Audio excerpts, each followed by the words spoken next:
जय श्री कृष्ण। आज हम श्रीमद् भगवत गीता के द्वितीय अध्याय के बारे में बात करने जा रहे हैं। द्वितीय अध्याय का जो नाम है वो सांख्य योग है, लेकिन इस द्वितीय अध्याय में सांख्य योग के अलावा समत्व योग, स्थितप्रज्ञ के लक्षण, कर्मयोग का स्वरूप इत्यादि चीजें भी वर्णित की गई हैं। अब मैं आप सभी को ये बताना चाहूंगा कि द्वितीय अध्याय की शुरुआत कैसे होती है, कहां से होती है, द्वितीय अध्याय कैसे प्रारंभ होता है। जब अर्जुन जाता सैन्य निरीक्षण को है, देखता दोनों तरफ की सेनाओं को, उन दोनों तरफ की सेनाओं में जब अर्जुन अपने ताऊ, चाचों, दादों, परदादों, गुरुओं, मामों, भाइयों, पुत्रों, पौत्रों, मित्रों, ससुरों, सुहृदयों को देखकर, अपने इस स्वजन समूह को देखकर, अपने रिश्तेदार नातेदारों को अर्जुन के हृदय में मोह उत्पन्न होता है। मोह अर्जुन के हृदय में इस तरह उत्पन्न होता है जिस तरह की एक समंदर की लहरें रह रह कर हिलोरें मारती हैं। इस तरह से अर्जुन अत्यंत करुणा से युक्त होकर शोक करता है। शोक करते हुए अर्जुन उवाच, श्लोक 28 और 29 में प्रथम अध्याय अर्जुन उवाच, प्रथम अध्याय का नाम अर्जुन विषाद योग है। अर्जुन बोले, हे कृष्ण, युद्ध क्षेत्र में डटे हुए युद्ध के अभिलाषी इस स्वजन समुदाय को देखकर मेरे अंग शिथिल हुए जा रहे हैं। हे कृष्ण, मेरा मुख सूखा जा रहा है, मेरे शरीर में कंपन व रोमांच हो रहा है। हे कृष्ण, मैं युद्ध नहीं करूंगा, मैं युद्ध नहीं करूंगा। कृष्ण, श्लोक 30 अध्याय प्रथम में अर्जुन उवाच, हे कृष्ण, मेरे हाथ से गांडीव धनुष गिरा जा रहा है, मेरी त्वचा भी बहुत जल रही है, मेरे शरीर में एक जलन सी हो रही है, मेरा मन कृष्ण भ्रमित सा हो रहा है, मैं खड़े होने में भी अपने आप को सामर्थ्यवान नहीं समझ रहा हूं। कृष्ण, मैं युद्ध नहीं करूंगा। श्लोक 31 प्रथम अध्याय में, हे केशव, इस युद्ध में स्वजन समूह को मारकर भी मैं किसी भी प्रकार से कोई कल्याण नहीं देखता हूं कृष्ण,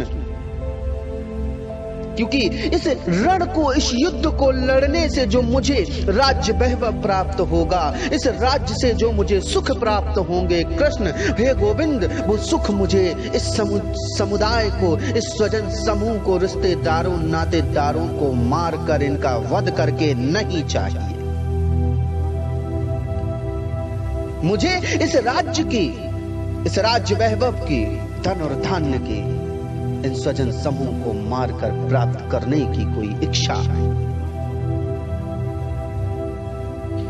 इन्हें मारने से बेहतर है कृष्ण मेरे लिए कि मैं भिक्षा मांगकर अपना जीवन यापन कर लूं, क्योंकि ये लोग लोभ से भ्रष्टचित्त हुए हैं, इसलिए कुल के नाश से उत्पन्न होने वाले दोषों और मित्रों से विरोध करने में पाप को नहीं देखते। तो भी हे जनार्दन, कुल के नाश से उत्पन्न होने वाले दोषों को जानने के लिए हमें विचार क्यों नहीं करना चाहिए। इसलिए हे कृष्ण, मैं युद्ध नहीं करूंगा।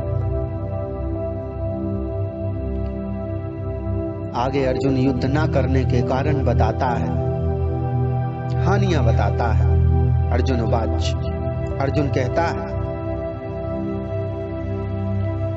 कि हे कृष्ण, कुल के नाश से सनातन कुल धर्म नष्ट हो जाता है। धर्म के नाश हो जाने पर संपूर्ण कुल में पाप भी बहुत फैल जाता है। श्लोक 40 अध्याय प्रथम। जब पाप फैल जाता है तो आगे क्या होता है? श्लोक 41 अध्याय प्रथम में अर्जुन उवाच, हे कृष्ण, पाप के अधिक बढ़ जाने से कुल की स्त्रियां अत्यंत दूषित हो जाती हैं। स्त्रियों के दूषित हो जाने पर वर्ण संकर उत्पन्न होता है।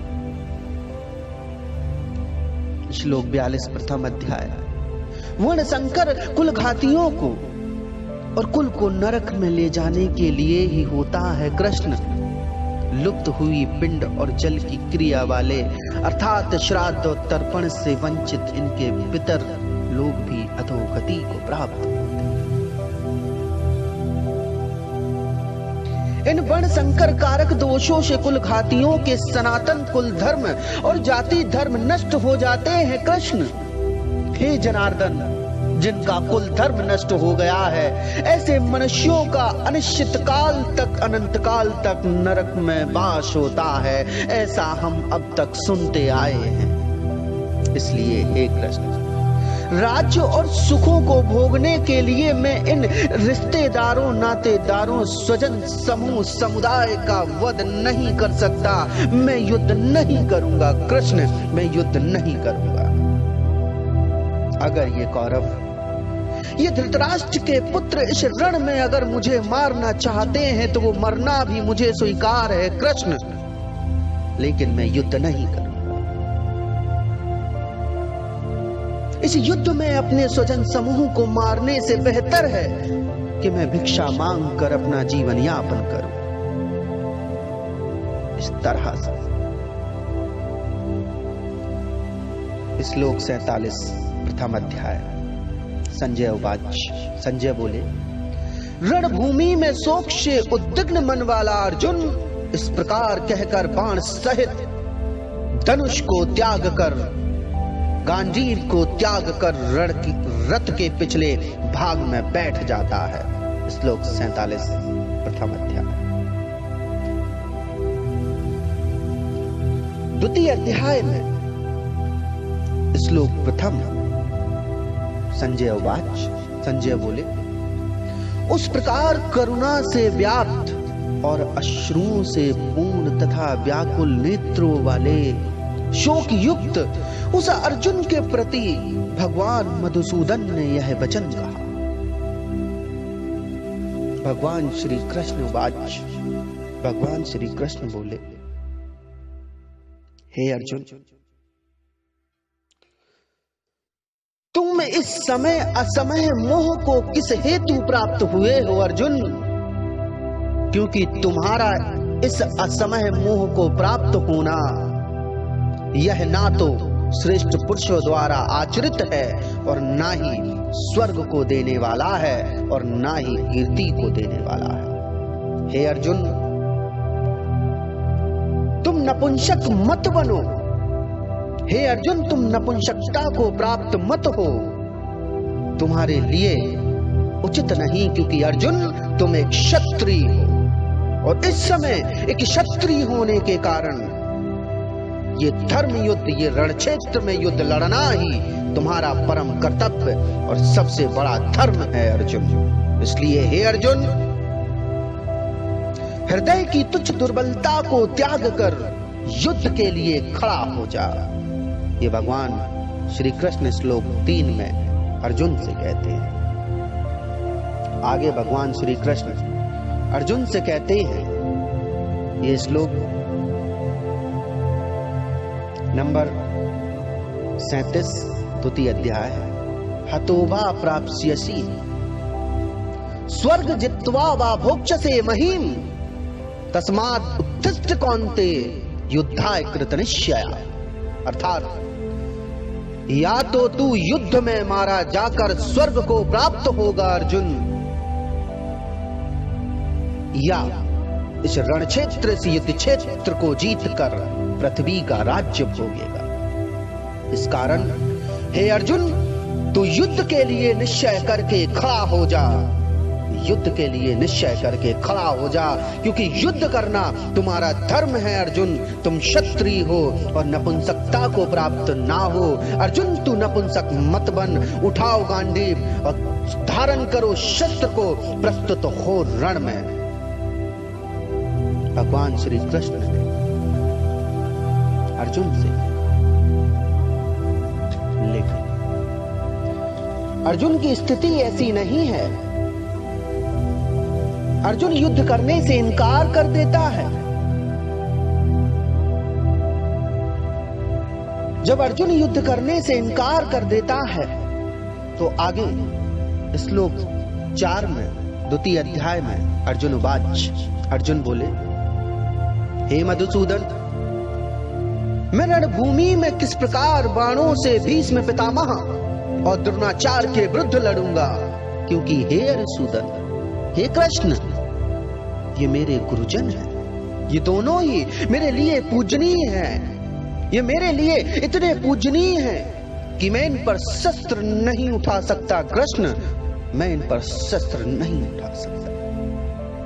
इसलिए इन महान गुरुजनों को ना मार कर मैं इस लोक में भिक्षा का अन्न भी खाना कल्याणकारक समझता हूं केशव, क्योंकि हे मधुसूदन, गुरुजनों को मारकर भी इस लोक रक्त व रुधिर से सने हुए अर्थ व काम रूपों को ही तो भोगूंगा कृष्ण। इसलिए मैं युद्ध नहीं करूंगा। अर्जुन युद्ध करने से इनकार कर देता है। आगे श्लोक 6 द्वितीय अध्याय में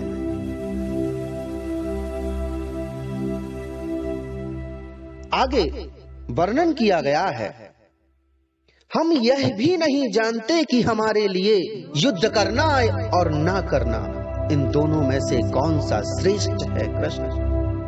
अथवा हम यह भी नहीं जानते केशव कि हम जीतेंगे या हारेंगे, वो हमें जीतेंगे या हम उन्हें जीतेंगे। जिनको मारकर हम जीना भी नहीं चाहते कृष्ण, वो हमारे मुकाबले में इस रण क्षेत्र में खड़े हैं। मैं उनसे कैसे युद्ध करूं, मैं उनसे कैसे लड़ूं कृष्ण, कैसे लड़ूं। आगे अर्जुन अपने आप को भगवान श्री कृष्ण की शरण में समर्पित करता है। कहता है भगवान श्री कृष्ण से कि मैं यह फैसला नहीं कर पा रहा हूं कृष्ण की मैं युद्ध करूं या ना करूं। अगर मैं युद्ध करता हूं तो अपने स्वजन समूह को मारकर राज्य और सुख और वैभव को ही तो भोगूंगा। अगर अपनों को मारकर ये सुख, ये राज्य, ये वैभव मिलता है तो मुझे नहीं चाहिए कृष्ण, मुझे नहीं चाहिए केशव। हे केशव, अर्जुन उवाच, अर्जुन बोले, हे कृष्ण, हे मधुसूदन, मैं आपकी शरण में आया, आपसे प्रार्थना करता हूं कि मुझे ज्ञान दो, मुझे रास्ता दिखाओ कृष्ण, मुझे दिशा प्रदान करो।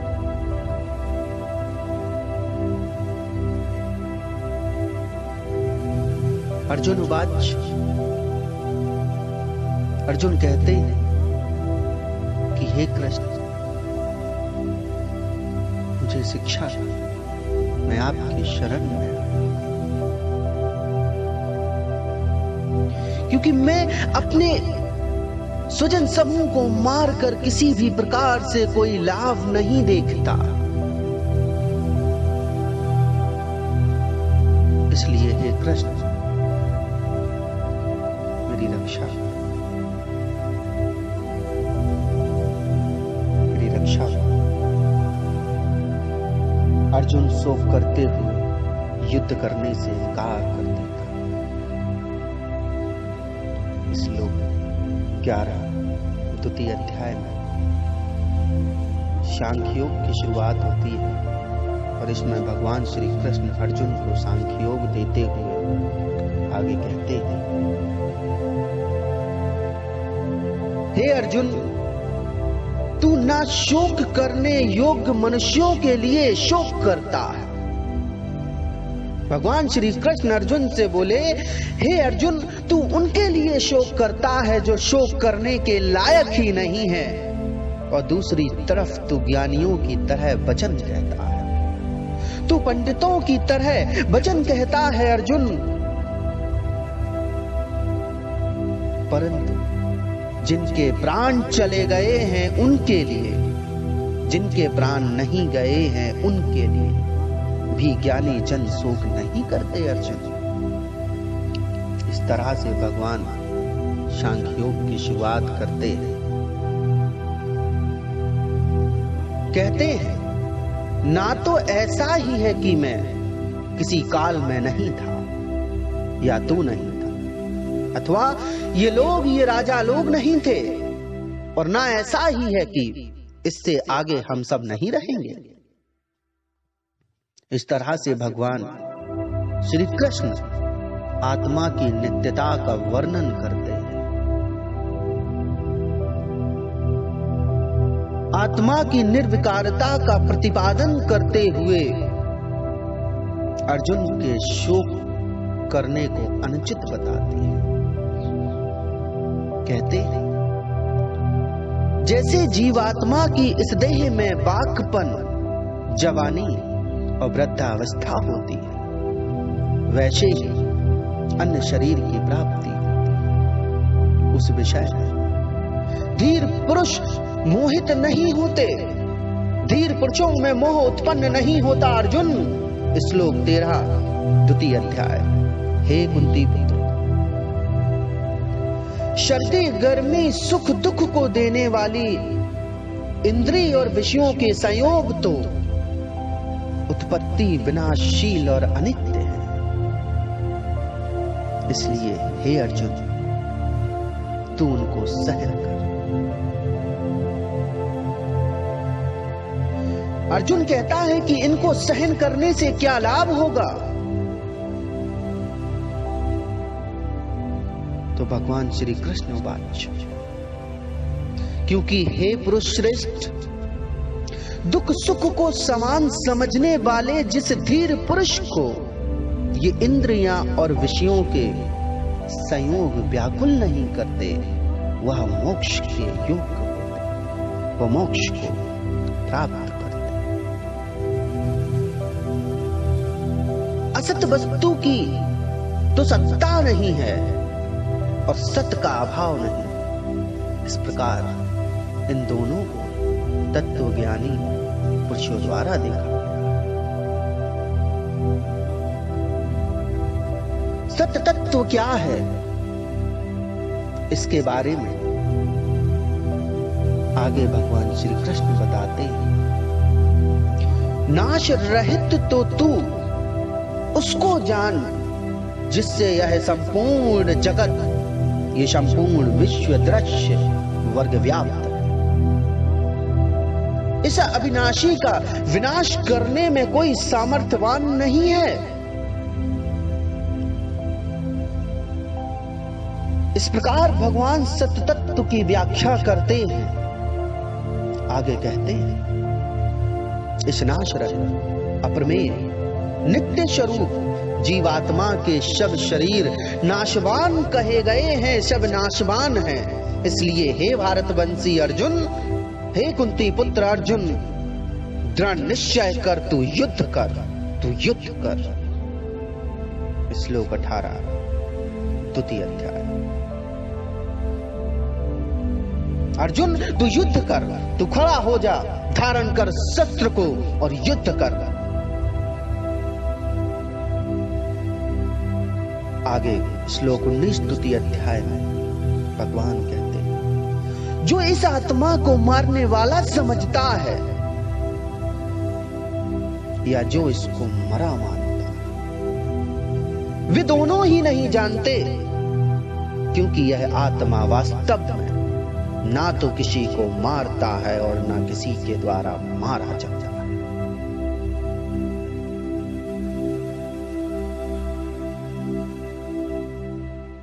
यह आत्मा किसी काल में भी ना तो जन्म लेता है और ना मरता है, तथा ना यह उत्पन्न होकर फिर होने वाला ही है, क्योंकि यह आत्मा अजन्मा है। यह आत्मा अजन्मी है, यह आत्मा नित्य है, सनातन है, पुरातन है। शरीर के मारे जाने पर भी आत्मा नहीं मरती।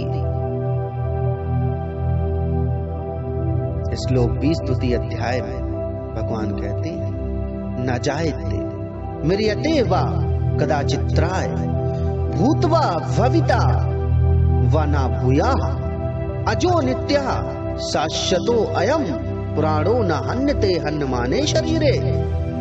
अर्जुन, न आत्मा कभी जन्म लेती है, न कभी आत्मा मरती है।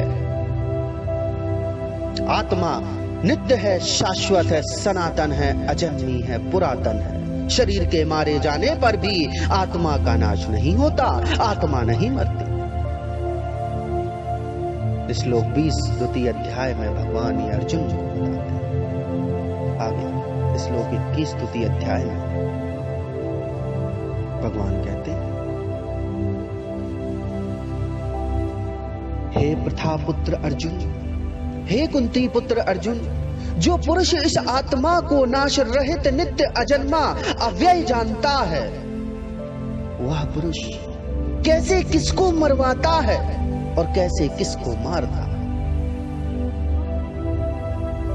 आत्मा का जो एक शरीर से संबंध छूटता है तो दूसरे शरीर से संबंध हो जाता है, उसमें आत्मा को अत्यंत कष्ट होता है अर्जुन। फिर उसके लिए शोक करना कैसे अनुचित है। इस पर कहते हैं श्लोक 22 द्वितीय अध्याय, भाषांसि जीर्णानि यथा विहाय नवानि गृह्णाति नरोपराणि तथा शरीराणि विहाय जीर्णान्यानि संन्याति नवानि देहि। भाषांसि जीर्णानि यथा विहाय नवानि गृह्णाति नरोपराणि तथा शरीराणि विहाय जीर्णान्यानि संन्याति नवानि देहि। जैसे मनुष्य पुराने वस्त्रों को त्याग कर नए वस्त्रों को धारण कर लेता है अर्जुन, वैसे ही जीवात्मा पुराने शरीरों को त्याग कर नए शरीरों को धारण कर लेता है। श्लोक 23 द्वितीय अध्याय, नैनम छिन्दन्ति शस्त्राणि नैनम दहति पावकः न चैनम केदन्त्यापो न शोष्यति मारुताः। नैनम छिन्दन्ति शस्त्राणि नैनम दहति पावकः न चैनम केदन्त्यापो न शोष्यति मारुताः। अर्थात इस आत्मा को शस्त्र काट नहीं सकता, आग इस आत्मा को जला नहीं सकती और जल इस आत्मा को गला नहीं सकता, वायु इसे सुखा नहीं सकती। श्लोक 24 द्वितीय अध्याय में आगे बताया गया है, अच्छेद्यो अयम दहाद्यो अयम क्लेदो अशोष्य एवचा नित्यम सर्वगता स्थाणुर चलोयम सनातना। क्योंकि यह आत्मा अछेद्य है, यह आत्मा अदा है, आत्मा अक्लेद है और निस्संदेह अशोष्य है। यह आत्मा नित्य सर्वव्यापी अचल सदा सनातन स्थिर रहने वाला है अर्जुन। इसलिए तुम शोक ना करो अर्जुन। नाश शरीर का होता है, ना आत्मा कभी जन्म लेती है, ना आत्मा कभी मरती है। यह आत्मा अव्यक्त है अर्जुन, यह आत्मा अचिंत्य है और यह आत्मा विकार रहित है अर्जुन। हे अर्जुन, यही सत्य है, तू जान ले इसको और शोक ना कर। जो शोक करने के लिए नहीं है अर्जुन, तुम उसके लिए शोक ना करो, क्योंकि असमय तेरा इस प्रकार शोक करना किसी भी प्रकार से उचित नहीं है अर्जुन। तुम धारण करो शस्त्र को और प्रस्तुत हो रण में, क्योंकि यदि अर्जुन तू इस आत्मा को सदा जन्मने वाला तथा सदा मरने वाला मानता है, तो हे महाबाहो, तू इस प्रकार शोक करने के योग्य नहीं है। श्लोक 27 में कहते हैं, जातस्य ही ध्रुवो मृत्यु ध्रुवम जन्म मृतस्य च तस्माद अपरिहार्य अर्थे ना तुम सोची तुम हर्षि। जातस्य ही ध्रुवो मृत्यु ध्रुवम जन्म मृतस्य च तस्माद अपरिहार्य अर्थे ना त्वम सोची तुम हर्षि। क्योंकि इस मान्यता के अनुसार जन्मे हुए की मृत्यु निश्चित है और जो मरे हुए का जन्म निश्चित है। इससे भी इस बिना उपाय वाले विषय में तू शोक करने के योग्य नहीं। इस प्रकार भगवान आत्मा के बारे में अर्जुन को बताते हैं। हे अर्जुन, संपूर्ण प्राणी जन्म से अप्रकट थे और मरने के बाद भी अप्रकट हो जाने वाले हैं, केवल बीच में प्रकट है। फिर ऐसी स्थिति में शोक क्या करना अर्जुन, शोक क्या करना। इस प्रकार भगवान श्री कृष्ण अर्जुन से कहते हैं कि अर्जुन, दो चीजें बिल्कुल अलग अलग हैं, हमारा शरीर और हमारी आत्मा। शरीर नासवान है, एक दिन ये मर जाएगा, क्योंकि जो भी जीव इस सृष्टि में जन्म लेता है एक दिन निश्चित समय पर उसकी मृत्यु होती है। इसलिए तुम शरीर के मिटने का, शरीर के मरने का शोक ना करो अर्जुन। ये आत्मा नित्य है, शाश्वत है। ये आत्मा स्थिर रहने वाला है। आत्मा न कभी जन्म लेती है, आत्मा न कभी मरती है। आत्मा न किसी के द्वारा मारा जाता है और ना ही आत्मा किसी को मारता है अर्जुन। ये शाश्वत सत्य है, धारण करो अपने हृदय में और तज दो इस मोह, इस शोक को। क्योंकि मृत्यु शरीर की होती है, आत्मा की नहीं। जब शरीर जन्म लेता है अर्जुन, तो भिन्न भिन्न प्रकार के, नाना प्रकार के इस शरीर से संबंध, रिश्ते जुड़ जाते हैं अर्जुन। और जब ये शरीर मृत्यु को प्राप्त हो जाता है, तो शरीर के साथ ही रिश्ते, नाते, बंधु बांधव, स्वजन समूह और शरीर के लिए समस्त प्रकार के रिश्ते टूट जाते हैं।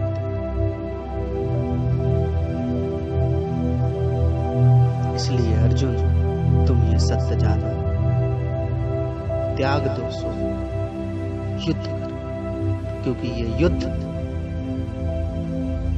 एक सत्य के पक्ष में युद्ध। ये युद्ध एक धर्म के क्षेत्र में युद्ध है। ये कुरुक्षेत्र धर्म क्षेत्र, रण क्षेत्र। इसलिए अर्जुन, तुम शोक ना करो, युद्ध करो। श्लोक 29 स्तुति अध्याय में कहा गया है, कोई एक महापुरुष ही इस आत्मा को आश्चर्य की दृष्टि से देखता है,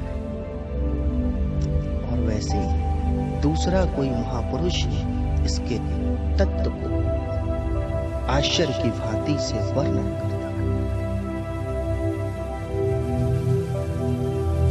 तथा दूसरा कोई अधिकारी पुरुष ही इसे आश्चर्य की भांति से सुनता है, और कोई कोई तो सुनकर भी इसको नहीं जानता। हे अर्जुन, यह आत्मा सबके शरीरों में सदा ही अवध्य है। इस कारण संपूर्ण प्राणियों के लिए तू शोक करने के योग्य।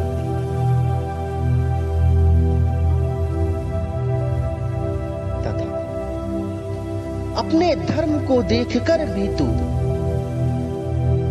भय करने के योग्य तो नहीं। यानी तुझे भय नहीं करना चाहिए अर्जुन, क्योंकि क्षत्रिय के लिए धर्मयुक्त युद्ध से बढ़कर कोई दूसरा कर्तव्य और धर्म नहीं होता। श्लोक 31 में कहा गया है,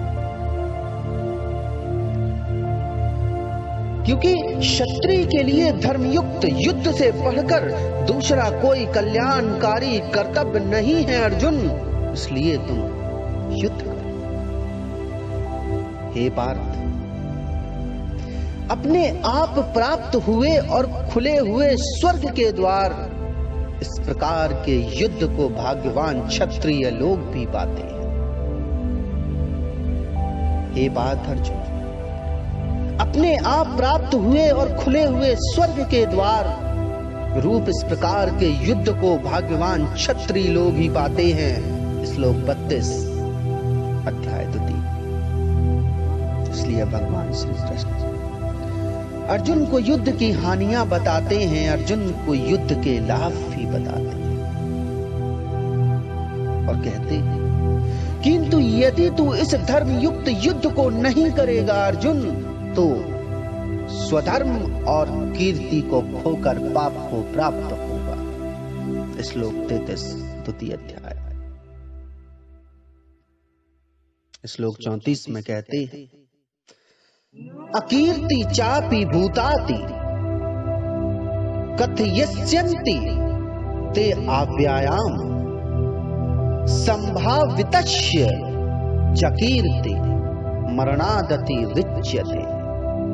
अकीर्ति चापि भूतानि कथयस्यन्ति ते अव्ययाम संभावितस्य चकीर्ति मरणादति रिच्यते। अर्थात तथा सब लोग तेरी एक लंबे समय तक रहने वाली अपकीर्ति का ही कथन करेंगे अर्जुन। एक माननीय पुरुष के लिए अपकीर्ति से बढ़कर और कुछ नहीं। अर्थात एक माननीय पुरुष के लिए अपकीर्ति मृत्यु मरण से भी बढ़कर होती है अर्जुन। और जिनकी दृष्टि में तू पहले बहुत सम्मानित होकर अब लघुता को प्राप्त होगा, यदि अर्जुन तू क्षत्रिय धर्म का पालन नहीं करेगा और इस युद्ध को नहीं लड़ेगा तो। हे महारथी, लोग तुझे भय के कारण युद्ध से हटा हुआ मानेंगे। तेरे बैरी लोग तेरे सामर्थ्यवान होने की, तेरे सामर्थ्य की निंदा करेंगे अर्जुन। तुझे बहुत से न कहने योग्य वचन भी कहेंगे। उससे अधिक दुख की बात और क्या होगी अर्जुन तेरे लिए। इसलिए मैं कहता हूं अर्जुन, श्लोक 37 में भगवान श्री कृष्ण वाच्य कहते हैं, हतोवा प्राप्स्यसि स्वर्गा जित्वा वा मोक्षसे महीम तस्मात् उत्तिष्ठ कौन्तेय युद्धाय कृतनिश्चय।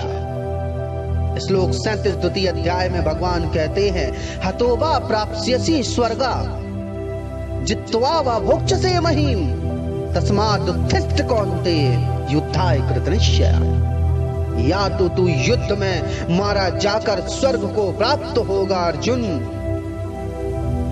या युद्ध क्षेत्र में संग्राम को जीतकर पृथ्वी का राज्य भोगेगा। इस कारण हे अर्जुन, तू युद्ध के लिए दृढ़ निश्चय होकर निश्चय करके खड़ा हो जा। आगे भगवान कहते हैं श्लोक 38 अध्याय में, सुख दुखे समे कृत्वा लाभा लाभो जया जयो ततो युद्धाय युजस्य नैवं पापम वाप्यसि।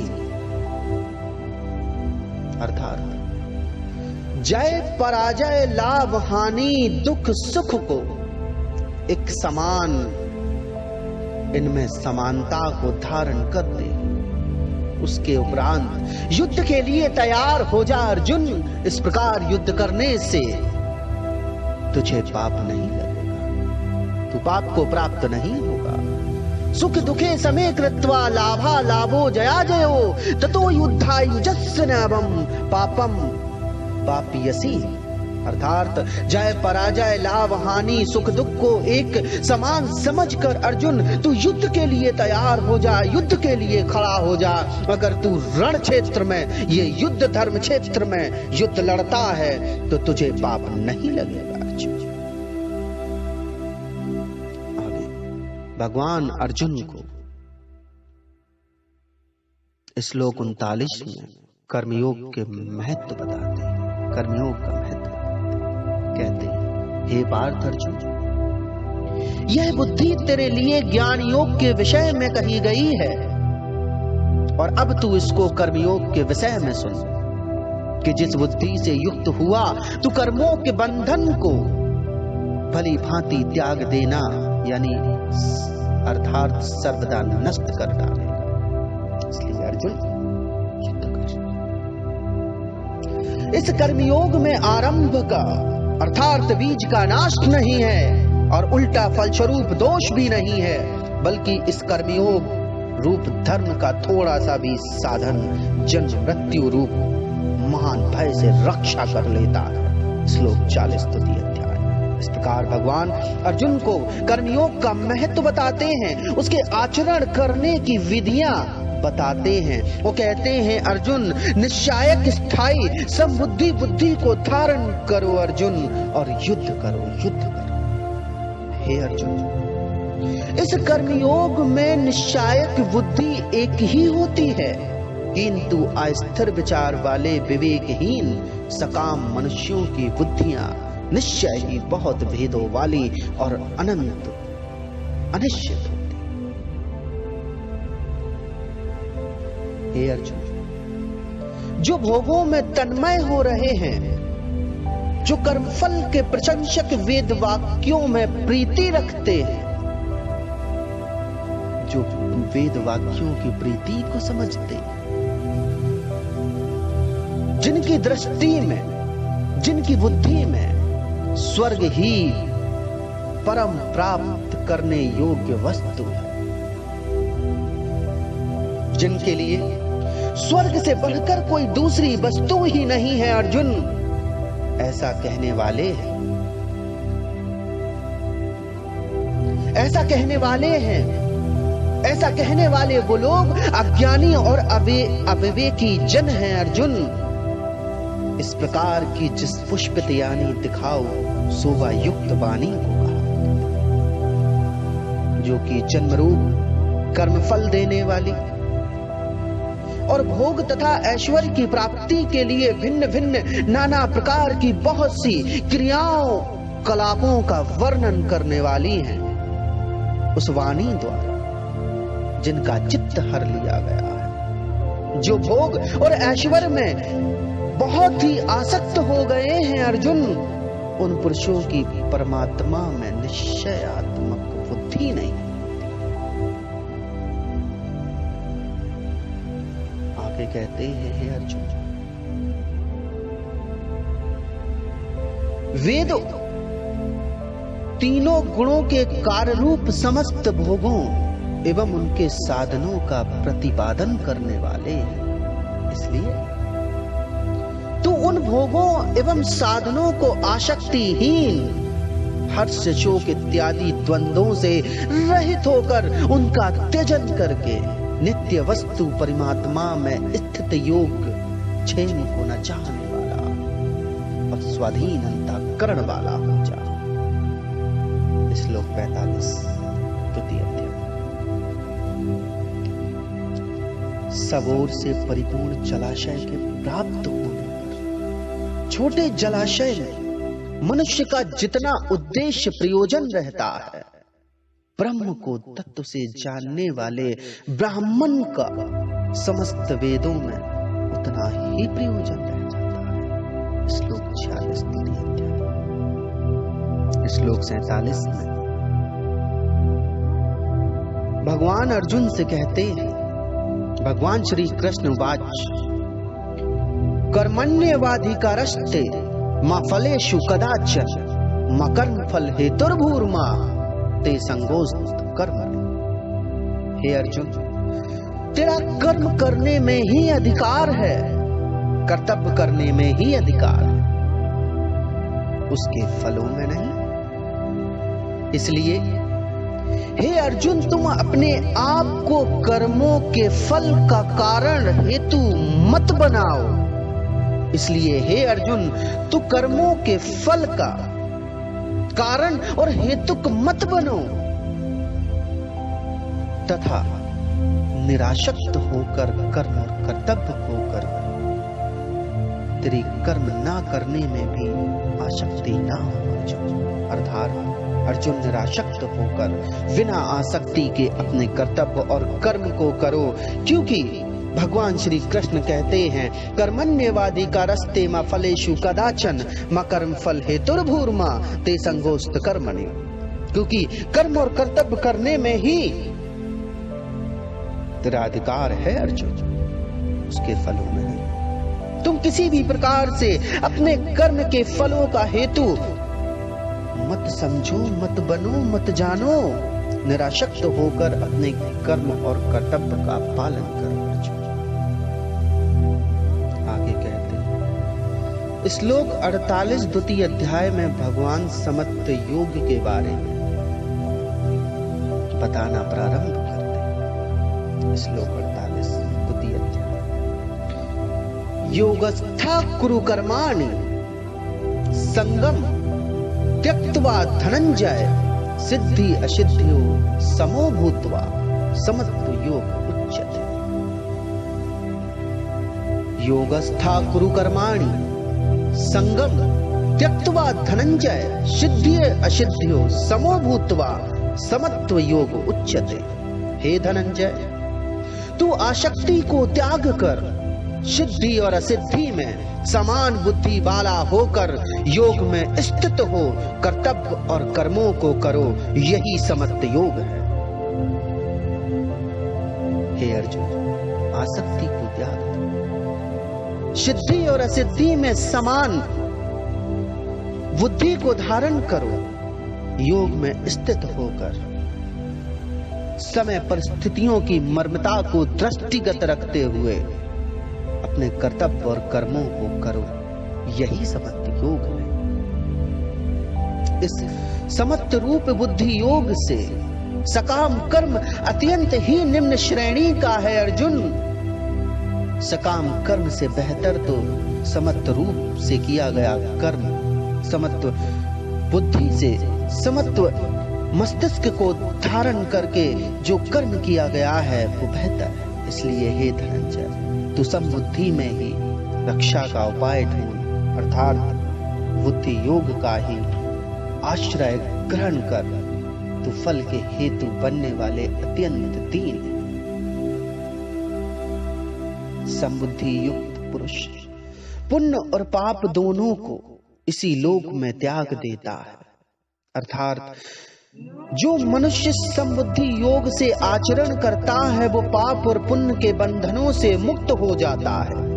पाप और पुण्य के बंधन ऐसे मनुष्य को नहीं बांधते हैं जो समबुद्धि योग को धारण करके अकर्म अर्थात अपना आचरण, अपने कर्तव्य धर्म का पालन करते हैं अर्जुन।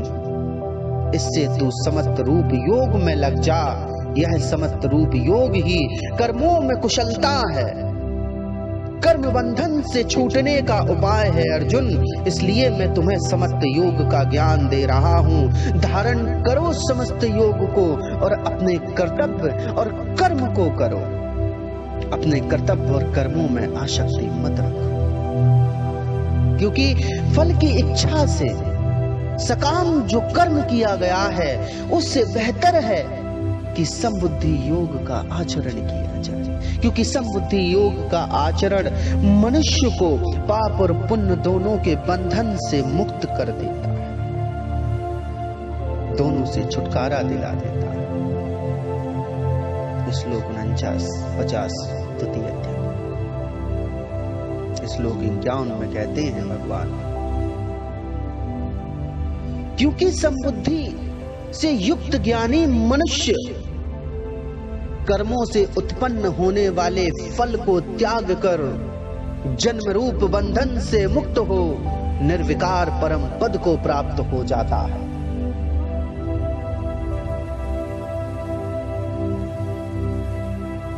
आगे श्लोक 52 द्वितीय अध्याय में भगवान कहते हैं, जिस काल में तेरी बुद्धि मोह रूपी दलदल को पार कर जाएगी अर्जुन, उस समय तू सुने हुए और सुनने में आने वाले इस लोक और परलोक संबंधी सभी भोगों से तुझे वैराग्य प्राप्त हो जाएगा। अर्जुन, जिस क्षण तुम्हारा मस्तिष्क, तेरी बुद्धि इस मोह के बंधन से मुक्त हो जाएगी, मोह से ऊपर उठ जाएगी, इस मोह के दलदल को पार कर जाएगी, उस समय इस संसार के समस्त प्रकार के भोगों से तुम्हें वैराग्य प्राप्त हो जाएगा। वैराग्य प्राप्त हो जाएगा। श्लोक 52।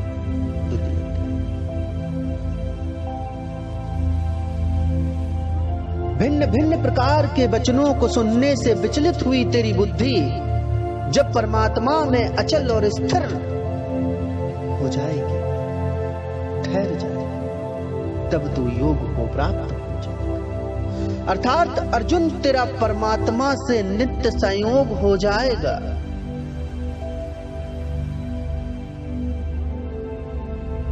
अब भगवान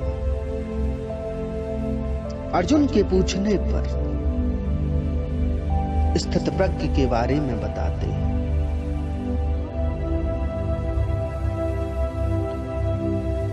अर्जुन पूछते हैं कि स्थित प्रज्ञ कौन है, स्थित प्रज्ञ के क्या लक्षण है, स्थित प्रज्ञ कैसे बोलता है, स्थित प्रज्ञ कैसे बैठता है, कैसे चलता है।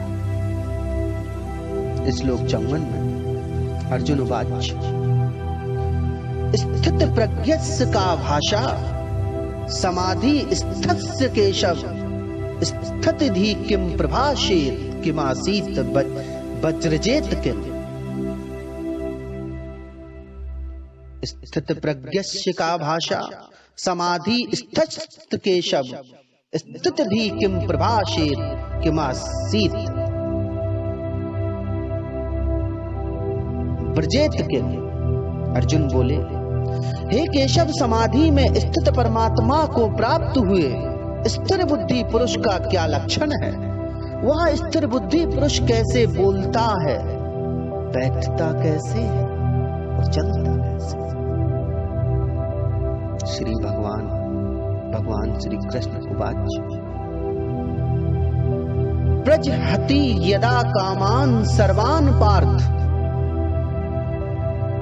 मनोगतान आत्मान येवात्मना तुष्टा स्थित प्रज्ञस्त दोष्यते। अर्थात भगवान श्री कृष्ण बोले, हे अर्जुन, जिस काल में यह पुरुष मन में स्थित संपूर्ण कामनाओं को त्याग देता है और आत्मा से आत्मा में ही संतुष्ट रहता है, उसी काल में स्थित प्रज्ञ कहा जाता है। श्लोक 55 द्वितीय अध्याय। श्लोक 56 में बताया गया है, दुखेश वनुदिग्न मनाः सुखेषु विगत स्पृहा वीत राग भय क्रोधा स्थित धीर मुनि रुच्यते।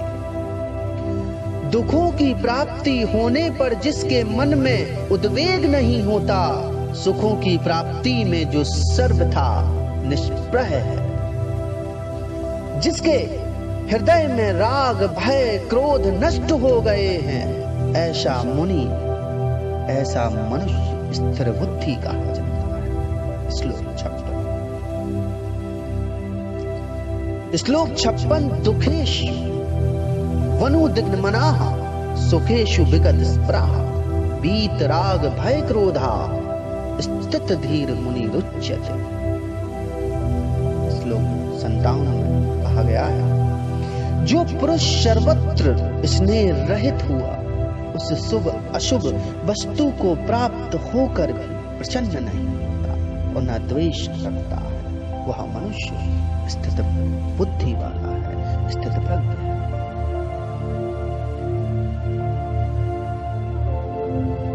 जैसे कछुआ अपने सब अंगों को समेट लेता है, वैसे ही जिसने अपनी सब इंद्रियों को हटा लिया है, उसकी बुद्धि स्थिर हो जाती है, स्थितप्रज्ञ हो जाता है। स्थितप्रज्ञ का लक्षण।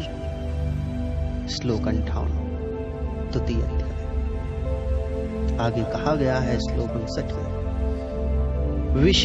में, विषया विनी वर्तन्ते निराहारस्य देहिना रसवर्जम रसोप्यस्य परम दृष्टवा निवर्तते। इंद्रियों के द्वारा विषयों को ग्रहण न करने वाले पुरुष के भी केवल विषय तो निवृत्त हो जाते हैं, परंतु उनमें रहने वाली आसक्ति निवृत्त नहीं होती। हे अर्जुन, आसक्ति का नाश न होने के कारण ये प्रमथन स्वभाव वाली इंद्रियां यत्न करते हुए बुद्धिमान पुरुष के मन को हर लेती है। इसलिए साधक को चाहिए कि वह उन संपूर्ण इंद्रियों को वश में करके समाहित चित्त हुआ मेरे परायण होकर ध्यान में बैठे, क्योंकि जिस पुरुष की इंद्रियां वश में होती हैं उसी की बुद्धि स्थिर होती है। श्लोक 61 द्वितीय अध्याय। विषयों का चिंतन करने वाले पुरुष की उन विषयों में आसक्ति हो जाती है। आसक्ति से उन विषयों की कामना उत्पन्न होती है और कामना में विघ्न पड़ने से क्रोध उत्पन्न होता है। श्लोक 63 में कहा गया है, क्रोधात भवति सम्मोह सम्मोहात स्मृति विभ्रमा स्मृति भ्रंशाद बुद्धिनाशो बुद्धिनाशो भ्रश्यति। क्रोधात भवति सम्मोह सम्मोहात स्मृति विभ्रमा स्मृति भ्रंशाद बुद्धिनाशो बुद्धिनाशात प्रणश्यति। क्रोध से अत्यंत मूढ़ भाव उत्पन्न होता है। मूढ़ भाव से स्मृति में भ्रम हो जाता है। स्मृति में भ्रम हो जाने से बुद्धि अर्थात मनुष्य की ज्ञान शक्ति का नाश हो जाता है और बुद्धि का ज्ञान शक्ति का नाश हो जाने से वह मनुष्य अपने मनुष्य के पद से मनुष्य की स्थिति से गिर जाता है। श्लोक 63 द्वितीय अध्याय। परंतु अपने अधीन किए हुए अंतःकरण वाला साधक अपने वश में की हुई राग द्वेष रहित इंद्रियों द्वारा विषयों में विचरण करता हुआ अंतःकरण की प्रसन्नता को प्राप्त होता। श्लोक 64। अंतःकरण की प्रसन्नता होने पर इसके संपूर्ण दुखों का अभाव हो जाता है और उस प्रसन्न चित्त वाले कर्मयोगी की बुद्धि शीघ्र ही सब ओर से हटकर एक परमात्मा में स्थिर हो जाती है।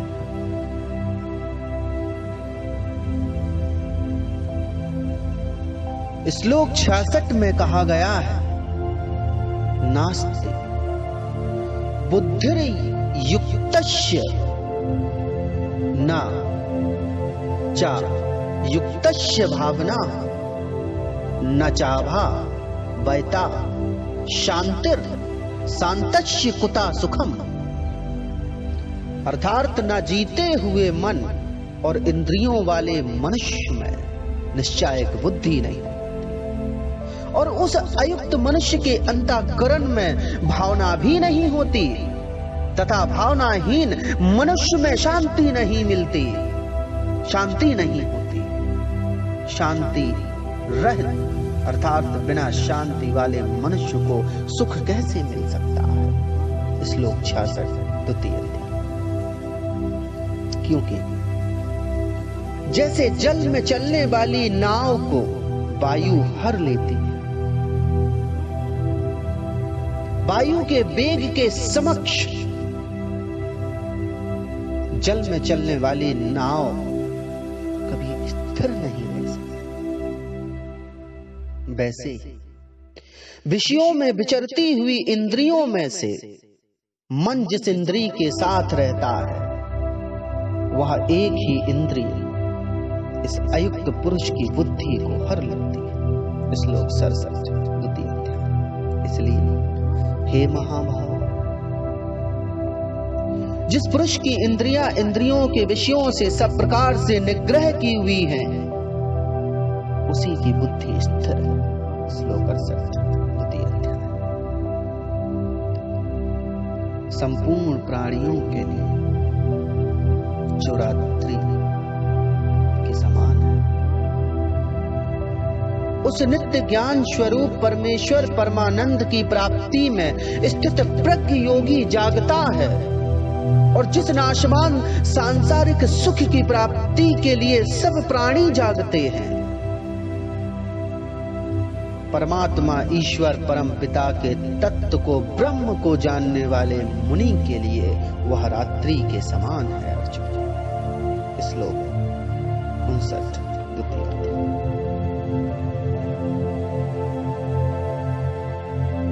जैसे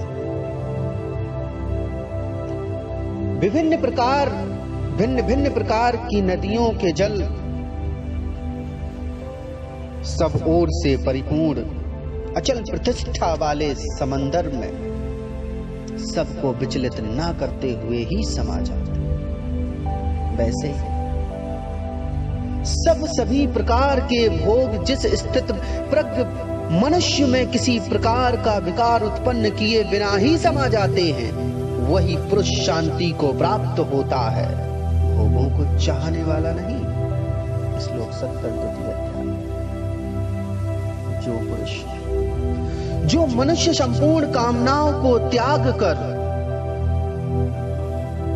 आसक्ति से रहित होकर अहंकार का त्यजन करके कामना रहित लालसा रहित होता हुआ विचरता है, अपना जीवन निर्वाह करता है, वह शांति को प्राप्त होता है, अर्थात उसे शांति प्राप्त होती है। हे अर्जुन, यह ब्रह्म को प्राप्त पुरुष की स्थिति है। इसको प्राप्त होकर योगी कभी मोहित नहीं होता और अनंत काल में भी इस ब्रह्म की स्थिति में स्थित होकर ब्रह्मानंद को प्राप्त हो जाता है। श्लोक 72 द्वितीय अध्याय श्रीमद् भगवद गीता। इस प्रकार द्वितीय अध्याय में 72 श्लोक है। इस द्वितीय अध्याय में सांख्य योग, समत्व योग, स्थित प्रज्ञ के लक्षण, कर्मयोग के स्वरूप इत्यादि चीजों का वर्णन किया गया है। द्वितीय अध्याय में अर्जुन की उस स्थिति का वर्णन किया गया है जबकि अर्जुन दोनों तरफ की सेनाओं को देखता है और युद्ध क्षेत्र में, रण क्षेत्र में युद्ध करने से इनकार कर देता है, क्योंकि अर्जुन के हृदय में, अर्जुन के मन में असमय मोह उत्पन्न होता है। उसके मोह को दूर करने के लिए भगवान श्री कृष्ण श्रीमद् भगवद गीता का उपदेश देते हैं। भगवान श्री कृष्ण अर्जुन को सांख्य योग का ज्ञान देते हैं। सांख्य योग में भगवान श्री कृष्ण अर्जुन से कहते हैं कि अर्जुन नपुंसक मत बनो, अपने हृदय की तुच्छ दुर्बलता को त्याग दो और युद्ध करो, क्योंकि ये जो रिश्ते हैं, ये नाते हैं, ये जो तुम्हारा स्वजन समूह है, ये सब मनुष्य के जन्म के साथ जन्मते हैं और मृत्यु के साथ इस देह से संबंधित सभी रिश्ते नाते खत्म हो जाते हैं। इसलिए अर्जुन तुम मोह मत करो। अर्जुन की सभी शंका कुशंकाओं को दूर करते हुए भगवान श्री कृष्ण अर्जुन को सांख्य योग का ज्ञान देते हैं। कहते हैं, अर्जुन, आत्मा न कभी मरती है, आत्मा न कभी जन्म लेती है, आत्मा न किसी को मारती है और न आत्मा किसी के द्वारा मारा जाता है। आत्मा नित्य है, सनातन है, अजन्मा है। इस सृष्टि, इस प्रकृति का कोई भी नियम कानून आत्मा पर लागू नहीं होता, क्योंकि आत्मा उस ईश्वर परमपिता परमेश्वर का अंश है। इसलिए ईश्वर परमपिता परमेश्वर से ही सारी सृष्टि प्रकृति का जन्म हुआ है। इसलिए ये शरीर नाशवान है। जो भी जीव इस सृष्टि, इस ब्रह्मांड में जन्म लेता है अर्जुन, वो निश्चित क्षण पर, निश्चित दिन पर उसकी मृत्यु होना निश्चित है अर्जुन। इसलिए इस शरीर का जो कि नाशवान है, अविनाशी नहीं है, उसके मरने का शोक ज्ञानी जन नहीं करते, क्योंकि आत्मा अजन्मा है, नित्य है, सनातन है, पुरातन है। आत्मा न किसी को मारता है, न किसी के द्वारा मारा जाता है अर्जुन। जिस तरह मनुष्य पुराने वस्त्रों को त्याग कर नए वस्त्रों को धारण कर लेता है, उसी तरह जीवात्मा पुराने शरीरों को त्याग कर नए शरीरों को धारण कर लेती है। ये संसार अस्थिर है, परंतु इस अस्थिर संसार में आत्मा स्थिर है अर्जुन। आत्मा को शस्त्र काट नहीं सकते, आग जला नहीं सकती, जल गला नहीं सकता, वायु सुखा नहीं सकती। अर्जुन, आत्मा अछेद्य है, आत्मा अदा है, आत्मा अक्लेद्य है, आत्मा अशोष्य है। आत्मा नित्य सर्वव्यापी, अचल स्थिर रहने वाला, नित्य शाश्वत सनातन है अर्जुन। इसलिए तुम शोक ना करो, अपने हृदय से इस तुच्छ दुर्बलता को त्याग दो और रण में युद्ध क्षेत्र के लिए तैयार हो जाओ, युद्ध करने के लिए, क्योंकि युद्ध करना तुम्हारा धर्म है अर्जुन, तुम क्षत्रिय हो। इसलिए शोक ना करो। इस प्रकार भगवान श्री कृष्ण शरीर और आत्मा में भेद बताते हुए अर्जुन के शोक को दूर करते कहते हैं, अर्जुन तुम क्षत्रिय हो और इस धर्म युद्ध में एक क्षत्रिय के लिए इस युद्ध को करने से बड़ा परम कल्याणकारी कोई कर्तव्य नहीं है अर्जुन। तुम्हारे लिए अपने आप इस युद्ध, इस रणक्षेत्र, इस महाभारत के युद्ध के माध्यम से स्वर्ग के द्वार खुले हुए हैं।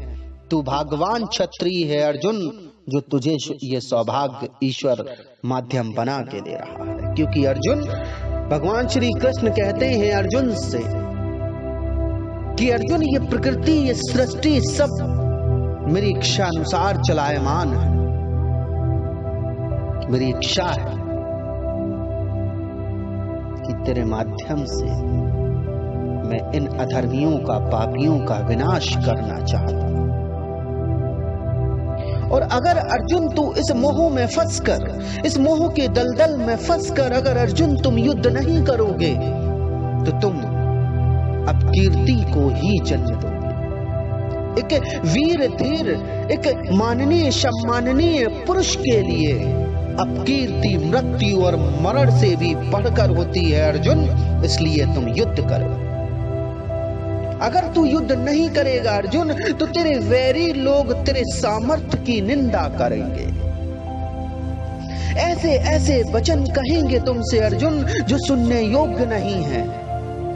तुझे अपार कष्ट और दुख होगा, तेरे वैरी तुझे अपार दुख और कष्ट देंगे। और अर्जुन, तेरे लिए इससे और दुख की बात क्या होगी अगर अर्जुन तू युद्ध करता है।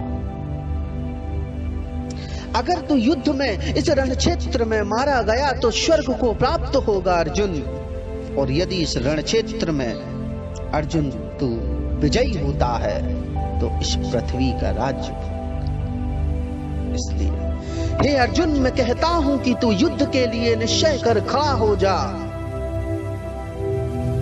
और लाभ हानि, जय पराजय, सुख दुख को एक जैसा समान समझकर बस युद्ध कर। क्योंकि जब अर्जुन तू समबुद्धि योग को धारण करेगा तो मनुष्य जो भी समबुद्धि योग योग को धारण करके कर्तव्य व कर्म करता है, वो पाप और पुण्य के बंधनों से मुक्त हो जाता है। इसलिए अर्जुन तुम युद्ध कर, क्योंकि युद्ध करने से तुम्हें पाप नहीं लगेगा अर्जुन, क्योंकि ये धर्म क्षेत्र है। अर्जुन तुम एक माध्यम है, तुम्हारे माध्यम से मैं इन अन्याय, अधर्म, औचार, अनाचार करने वालों का विनाश करना चाहता हूं अर्जुन। इसलिए समत्त योग को धारण करो, समझो सांख्य योग को धारण करो अर्जुन तुम ज्ञान सांख्य योग का, कि आत्मा न कभी जन्म लेती है, आत्मा न कभी मरती है, आत्मा नित्य है, शाश्वत है, सनातन है। जो भी जीव इस सृष्टि में जन्म लेता है अर्जुन, उसकी मृत्यु निश्चित है। इसलिए अर्जुन तुम अपनी बुद्धि को इस मोह रूपी दलदल से बाहर निकालो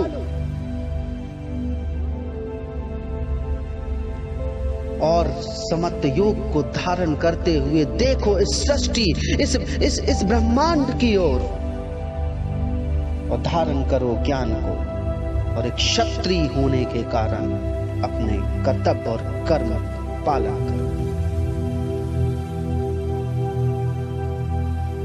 इस प्रकार भगवान श्री कृष्ण अर्जुन का मोह दूर करते हैं। स्थितप्रज्ञ के बारे में बताते हैं कि स्थितप्रज्ञ व्यक्ति एक समंदर के समान होता है, एक सागर की तरह होता है, कि समस्त प्रकार के नदियों का जल अपने में समा लेने के बाद भी वो स्थिर रहता है। इसलिए हे अर्जुन तुम युद्ध करो। स्थितप्रज्ञ अपनी इंद्रियों पर इस तरह नियंत्रण रखता है जैसे कि एक कछुआ सारे अंगों को समेट लेता है, उसी तरह एक स्थितप्रज्ञ अपनी इंद्रियों पर नियंत्रण रखता है। और जब ऐसा मनुष्य एक कछुए की तरह अपने सभी अंगों और इंद्रियों को समेट कर आचरण करता है तो वही मनुष्य स्थितप्रज्ञ है।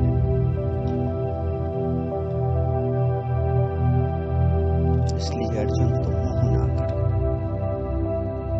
युद्ध करो, क्योंकि यही युद्ध तुम्हारा धर्म है,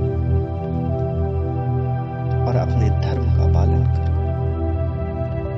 जो शोक करने योग्य नहीं है अर्जुन तुम उनका शोक ना करो, क्योंकि अर्जुन तुम सिर्फ एक निमित्त और माध्यम मात्र हो। इनकी मृत्यु तुम, इनके कर्म फल बस सृष्टि के विधानों के अनुसार निश्चित हो चुकी है, तुम तो सिर्फ एक माध्यम हो। इसलिए अर्जुन अपनी बुद्धि को इस मोह के दलदल से बाहर निकालो, धारण करो शस्त्र को, उठाओ गांडीव को, दृढ़ निश्चय होकर इस धर्म क्षेत्र, इस रण क्षेत्र में उतरकर सत्य व धर्म के समर्थन में युद्ध करो अर्जुन, युद्ध करो। इस तरह से भगवान श्री कृष्ण अर्जुन को द्वितीय अध्याय में सांख्य योग, समत्त योग, कर्मयोग का महत्व बताते हैं और अर्जुन के शोक को दूर करने का प्रयास करते हैं भगवान श्री कृष्ण। और इस तरह से द्वितीय अध्याय जो है वो समाप्त होता है। जो तृतीय अध्याय है वो कर्मयोग से संबंधित है, जिसके बारे में हम आपको अगले भाग में बताएंगे। गीता में 18 अध्याय, प्रथम अध्याय, प्रथमो अध्याय अर्जुन विषाद योग से संबंधित है, जिसमें 47 श्लोक है। द्वितीय अध्याय अर्थात द्वितीय अध्याय जो सांख्य योग से संबंधित है, जिसमें 72 श्लोक है। तृतीय अध्याय जो कर्मयोग से संबंधित है, जिसमें 43 श्लोक है। चतुर्थ अध्याय जो ज्ञान कर्म संन्यास योग से संबंधित है, जिसमें 42 श्लोक है। पांचवा अध्याय जो है वो कर्म संन्यास योग से संबंधित है, जिसमें 29 श्लोक है। जो छठा अध्याय है आत्म संयम योग से संबंधित है, जिसमें 47 श्लोक है। जो सातवां अध्याय है वो ज्ञान विज्ञान योग से संबंधित है, जिसमें 30 श्लोक हैं। 8वां अध्याय है जो अक्षर ब्रह्म योग से संबंधित है। 8वां अध्याय जिसमें 28 श्लोक हैं। जो 9वां अध्याय है उसमें 34 श्लोक हैं, जिसका नाम है राज्य विद्या राजगुहा योग। 10वां अध्याय है जो विभूति योग से संबंधित है, जिसमें 42 श्लोक है। जो 11वां अध्याय है वो विश्व रूप दर्शन योग से संबंधित है, जिसमें 55 श्लोक है। जो 12वां अध्याय है वो भक्ति योग से संबंधित है, जिसमें 20 श्लोक है। जो 13वां अध्याय है वो क्षेत्रज्ञ विभाग योग से संबंधित है, जिसमें 34 श्लोक है। जो 14वां अध्याय है चतुर्दशो अध्याय वो गुणत्रय विभाग योग से संबंधित है, जिसमें 27 श्लोक है। जो 15वां अध्याय है उसमें पुरुषोत्तम योग से संबंधित है, जिसमें 20 श्लोक है। जो 16वां अध्याय है वो देवश और संपद विभाग योग से संबंधित है, जिसमें 24 श्लोक है। जो सप्तदशो अर्थात 17वां अध्याय है वो श्रद्धात्रय विभाग योग से संबंधित है, जिसमें 28 श्लोक है। लास्ट अंतिम का जो अध्याय है गीता का, श्रीमद् भगवद गीता का, वो मोक्ष संन्यास योग से संबंधित है, जिसमें 78 श्लोक। इस तरह से हम आपको एक एक करके बताएंगे। आज हमने आपको द्वितीय अध्याय के बारे में बताया, जिसका मुख्य रूप से सांख्य योग नाम दिया गया है। अन्य चीजों का भी वर्णन है, जैसा कि हमने आपको बताया। श्रीमद् भगवद गीता में 18 अध्याय है और 700 श्लोक। अगले भाग में हम आपको तृतीय अध्याय जो कि कर्मयोग से संबंधित है उसके बारे में बताएंगे। तब तक के लिए जय श्री कृष्ण, जय श्री कृष्ण, जय श्री कृष्ण, जय श्री कृष्ण। आज हम श्रीमद् भगवद गीता के द्वितीय अध्याय के बारे में